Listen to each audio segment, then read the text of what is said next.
κάνει αυτό ένα. Και το φίδι να φτιάνει τον κλασικό θόρυβο.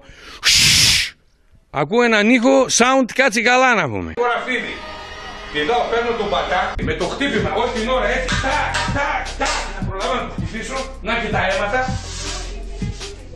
3 λεπτά κυνηγητό παίζαμε. Με κυνηγούσα από εκεί. Όσο να με τη σκούβα το κρατούσα σε απόσταση. Και το φίδι να φτιάνει τον κλασικό θόρυβο.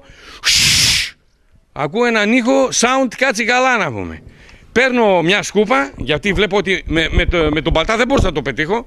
Γιατί άμα το δείτε πως είναι η κλίση του δεν μπορούσα. Εκείνο επιτίθονταν περίπου 3 λεπτά απέναντί μου, είχαμε σκληρή μάχη γιατί δεν ήθελα να το αφήσει να προχωρήσει αλλού.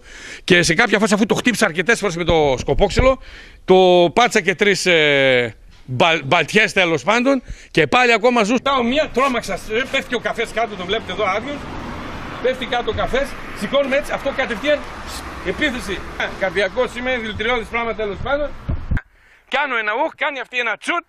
Μόνο ένα νεκρό φίδι είναι καλό φίδι.